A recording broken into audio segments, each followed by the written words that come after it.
Welcome into the Shop Management Show presented by AutoLeap. I'm your host, Will. This podcast will explore the experiences, challenges, and lessons learned of auto repair shop owners. We'll cover every topic imaginable from EVs to ADAS, right to repair, the technician shortage, and so much more. AutoLeap is an all-in-one cloud-based shop management software that allows shop owners to better run their business, increase efficiency, and grow revenue. You can find a link to schedule a free demo with AutoLeap in the show notes of this episode. Please like, share, and subscribe on Apple Podcasts, Spotify, and Google Podcasts. Let's continue on that theme of time management. So obviously, it's a more crucial factor for you, even more so than traditional auto repair shops with the extra travel that you have. How do you plan around that travel and organize effectively to keep your business operating at peak capacity with the different repair orders that you're managing? So aside from obviously typing up the invoices and everything and AutoLeap or what invoicing software we were using at the time, the biggest factor for it is always making sure that you're communicating effectively with the customer, ensuring that you make sure you understand where they're actually located. So that way you can actually try to manage how far you're going to have to travel beforehand. So you can just let them know up front how much the travel might potentially be for that job. So you obviously don't try to friggin' call them and, hey, I didn't realize when you sent me the address this morning before this appointment that you guys were actually 45 minutes away. And there's going to be a half an hour charge on there. And they turn around and say, oh, I didn't realize that. And I'm sorry, I'm going to want to cancel this appointment or whatever, right? Because some people obviously naturally aren't going to be comfortable with it, right? So I think the biggest trick was just making sure that talking to the customer all up front, making sure that we have all the information that's potentially possible. We usually ask for a license plate number or VIN number. It's funny how people get kind of weird when you ask for a license plate number. I have to always like mildly assure everybody that this is not showing your personal information whatsoever. License plate number lookup for us strictly only shows the VIN number for the vehicle. Because we've definitely had some customers that got rather concerned when you ask them for a VIN or a license plate number.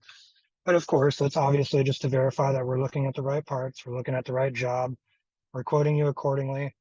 And then it comes down to scheduling is typically, originally, I would just kind of schedule on the job. And I was like, not really accounting for how many hours the job was supposed to take. And I kept finding myself when I first started, ending up at the end of the day with a vehicle that I wasn't able to get to and was having to reschedule. So really the biggest thing was the end of that time management of travel. Once I realized that adding a half an hour to each job made it a lot easier to actually implement proper timing and proper scheduling. If we have bigger jobs, we tend to try to book those earlier in the morning, where obviously we don't want to try to tie too far out into the end of the day. End of the day, I typically try to get like maybe some of the smaller jobs done or more of the diagnosis done, because diagnosis, of course, aren't typically going to be a same day repair. Maybe sometimes if it's something super simple, parts readily available or whatever the case may be, so that we can get them scheduled accordingly while we're there in person. It's usually a little bit easier for the customer to try to schedule once you know them in person. You tend to notice once you leave, if you haven't gotten them scheduled, then they tend to try to take that information from the diagnosis and go to somebody else or have a friend do it or whatever the case may be. So this obviously all comes back to that transparency factor. You mentioned before in terms of the equipment that and parts that you need to purchase and use for different jobs. So as a mobile mechanic, how do you ensure that you have everything you need to complete different repair orders with precision and efficiency? As simple as it would try to seem, that you would know like what parts you should need or what pieces of equipment or tools you might need for a job. I think a lot of it really boiled down to experience. A lot of technicians, as we do these things, obviously day in, day out, years on end, we tend to realize what tools we're most likely going to need for an individual given job. So for instance, obviously we're going to do a wheel bearing.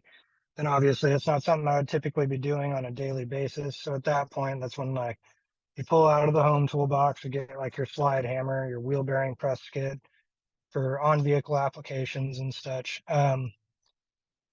If you're not sure what potential tools and everything you might need, a lot of the times when I was first starting out, I noticed that if you go into like pro demand and you're not sure about a job, it's supposed to take 3.5 hours, or Identifix or AllData, whoever you're using as your labor guide estimator or your service manual information, if you're not sure, reading through the actual job of the instructions on what necessarily needs to happen is a very clear indicator for me a lot of the times on any special equipment I may need, because most of those will actually indicate if you actually need a special tool for the application. If you're not sure what that tool is, you can always obviously Google or reference that number, and you'll end up bringing back a part number. Oh, okay, that's the tool that I need for this job. I guess that's the one I'm going to be bringing. On those weird jobs that you don't necessarily know exactly what you're going to need in that sense, and you definitely need to do a little bit of research. I tend to not try to rush to schedule them. I always try to push them out a couple of days. Sometimes you may have to order a tool. Obviously, being mobile and not having an actual shop makes it hard to just roll up to like a Matco, Snap-on, or tool truck provider. So I've personally gotten into the habit of using like Gear Wrench as a pretty big factor of mine. I really love Gear Wrench tools. They're a professional level tool. I've never really had any problems with them or their warranty. That's really the biggest factor. Obviously, day-to-day tools, a lot of what I carry around as far as equipment is just gonna be typical hand tools, wrenches, Torx bits, stuff like that. And a lot of it ends up being more or less diagnostics equipment. So I always want to make sure that we have like our fuel pressure tester, coolant pressure tester, um, and always make sure that obviously we have our diagnostics tablets. Usually carry around a couple because most of these tablets won't do every vehicle or every set of functionality that you want it to do. Really, honestly, a lot of it obviously comes with experience. But you can, like I said, read through those instructions and stuff, and those will definitely help significantly if you're not sure about how long something might take or what you might need.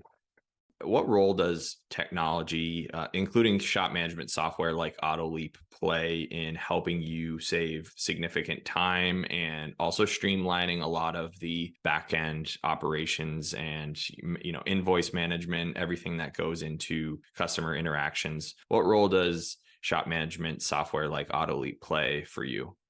Honestly, AutoLeap has actually been a great thing implemented into this business.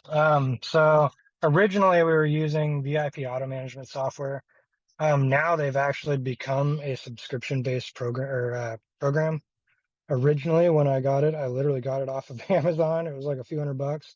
Again, like I said, definitely didn't come from money, wasn't starting with a lot of money. So kind of had to deal with what I could when I was getting everything going. Originally, it was definitely like had to carry around a mobile printer, which is always great to carry. They're great. They do what you need them to do every once in a while. Maybe an elder or somebody doesn't have a cell phone or an email, as some people obviously do not appreciate technology. So we might have to print one out for them to sign, but very rarely. The automated system now, where obviously we can send out, get signatures, get payments online, and all that, makes things extremely easy as far as being mobile, because we're able to type up those estimates, get them out to you the morning of or at the time of the original estimate. Most of the time, until everything's finalized, we'll just text a estimate as far as this is how much it's going to be with the customer, so they can confirm it. We get everything all set up. Morning of, we'll type up those estimates once we have all the parts in hand, make sure everything's right, and then we'll send it on over to the customer where they can get their signatures done. The best part, that since it's been online, has made things a lot easier, is now that customers really don't have to be there. So now, even more so, being mobile with the convenience of showing up, coming to somebody's house or place of work, they don't even have to come outside. They just have to let us know, hey, the key's at the reception desk, or hey, I left the key over here. Maybe we swing by at the end of the day and grab the key for the next day's vehicle if necessary. And they're able to do all their signatures online. You're able to do all your notes and explain to them exactly what's going on through all that, send them inspection sheets or whatever. And then you get your invoice, and if they want to pay in person, if they're home by the time that you're back or you're done, excuse me, and they want to go ahead and pay in person, that's always fine with a standalone terminal. But as far as online payments, makes it a lot easier too, because sometimes people are on vacation, they're not going to be home from work until later in the day. It makes it a lot easier than like originally we would have to almost do like a payment plan. You know what I mean? Like we got it all in the system, everything's all done. We'll swing by tomorrow to come pick up the payment. And it made things challenging. There's definitely a few customers that had sat here and definitely tried to disappear. There's also some customers as well that just didn't want to go through with the process because obviously it made things a little bit more challenging. And then on top of everything, it obviously added more travel time and more actual physical time being on site. because we had to sit here and print out the estimate, get the signature. When we're all done, reprint out the invoice, have them sign it, put it all together, take the payment, staple everything together. And filing was definitely tricky. And especially more so once it came down to like employment for employees. Now having a base where the employee doesn't even have to actually come into anywhere. They don't have to submit anything. All they have to do is log in on their phone, clock in for the day, see what jobs they're assigned, head out to where they need to go. Oh, your parts are already ordered and they're located at this part store. Swing by, grab their parts, go do the job, on to the next one. They don't even have to worry about gathering signatures or anything as such. So I would say technology has played a huge factor in how efficient we can be with time management and efficiency and transparency to our customers for sure. Yeah, I love to hear that, and specifically the role that AutoLeap's played with streamlining, the estimate and the invoice process and the payment process as well. I think it really is important too, and a huge unique value proposition for mobile mechanic businesses in general. The fact that you already are having that added convenience of coming to their location and then using shop management software like AutoLeap, you're adding that extra layer of convenience. Transitioning to marketing for your shop. Marketing is crucial for any shop, especially mobile mechanic businesses. What is your approach to promoting your business and marketing to potential customers in your area? Man, marketing is a tricky subject. Because obviously, if you don't have liquidity in order to be able to just put forward to be able to throw at marketing, it can honestly drain you pretty bad. Originally, I'm not obviously in any way saying that these forms of marketing are not beneficial to a business whatsoever, because obviously speaking from a not having a lot of money to throw at marketing at first and how we were trying to take things. Originally, believe it or not, Craigslist was our biggest source of marketing. The amount of people that go on Craigslist still to this day has been pretty miraculous. Most people sit here and they'll call, and of course they call it weird hours because they're online, but they'll call and they want to schedule something. They're trying to find out the basis for the business, how everything operates. Craigslist was pretty simple because we were able to make it where, show transparency, not being able to be to make it like throwing your billboard in somebody's face. You know what I mean? And they were able to basically read off of that and go what they wanted. The biggest factor was originally when we started, Craigslist was a free platform for marketing. So it was an easy place to go in. You could stick a couple ads and you wouldn't have to worry about anything. It literally didn't cost anything. So it was a free benefit for the business by far. Getting into like Google ads, Yelp ads, I haven't really done too much of the to click ads at this point anymore. And again, like I said, not to say that they're not profitable, they're not beneficial to a business. But being mobile, I've tend to notice that it always depends on like where your main phone is at. So if your phone and you're on a business phone is like cellular, it's going to base that off of your location. Google tends not like changes of locations. So it actually started to lack benefit for the mobile side of things. It's actually started like place our marketing a little bit down lower. So we ended up basically generating the full web page, doing a lot of our marketing on the web page itself. Through Yelp, we definitely do like, what is it called? Essentials. So if you're a veteran owned business or maybe a female owned business of such, and you want to sit here and you want to exploit those factors, those can definitely help on placement for Yelp. As far as anything else, obviously we do SEO. We have our SEO done actually by AutoLeap. They do a really good job. SEO is pretty much the biggest factor that I have found in marketing because obviously your placement online does matter. So that's been a pretty big trick. It really honestly depends. We've even tried doing like the ad when you go to a golf course and you get your placard with here's your hole number and everything like that. You flip it over and oh, there's an ad. We've tried putting ourselves there.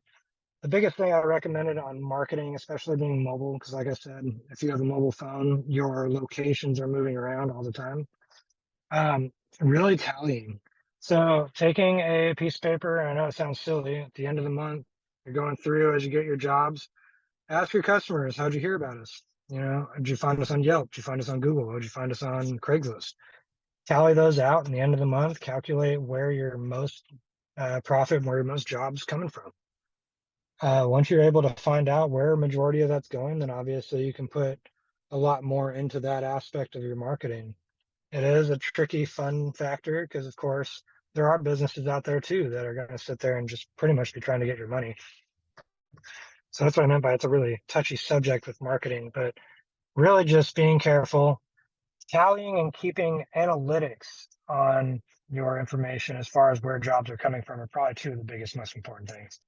I wanted to wrap up our conversation today with some final pieces of advice you would give to a mobile mechanic who's just starting out with their business, or a mechanic at a traditional location who is interested in branching out and running their own mobile mechanic business. What advice would you give to them based on your experience so far running your own mobile mechanic business? Well, you want to keep it mildly similar to like how the aspect of working in an actual shop works. So obviously, when you become mobile, you kind of become your own service manager. So really just paying attention to how you're talking to your customers, making obviously transparency and making them feel comfortable in the factor. Mobile, most people obviously when you're working in a shop, sit here and the shop will sit here while they're already completing the work and sitting here and they'll throw the book at you on everything the services that you need. Being mobile, I found that just being honest and letting them know what can actually wait and what's pertinent needs to happen now is a big factor. Really, the biggest thing is time management. Keeping track of how far you're driving for your jobs. Like I said, try to keep distance at a minimum if you can. And honestly, taking your time. So when you're doing mobile, it's a lot harder. You're not having your vehicle in a lift. You might potentially land on your back. You're under a vehicle. Sometimes something that you would prefer to have in a lift is not going to be available. So sometimes just making sure that you have extra jack stands or a potential extra jack is usually pretty helpful. It's just really basically, honestly, comes in experience. You know what I mean? At the end of the day, really the biggest factor of trying to make sure that you're doing everything efficiently is, like I was saying in the very beginning of this too, is checking in on ProDemand, Mitchell, AllData, whoever you're using, making sure that you're getting your hours right. You always want to typically add about an hour onto those jobs, especially being mobile. Maybe not to the bill, like I'm saying, but overall an estimated time, just to make sure that you're going to allow yourself enough time to finish because traffic and everything like that definitely makes it challenging when you're trying to get to your next job. Um, Definitely don't be the one that overworks either. So you always want to make sure that with your profit and losses, working on a normal schedule is going to be more beneficial to you than working as a regular employee at a business. You know what I mean? Whether it be a shop as a service manager or technician, however the case may be. And just pretty much the best thing I can advise is time management. That's great perspective. And thank you very much for your time today, Nate. And we will be back soon with the next episode of the Shop Management Show presented by AutoLeap.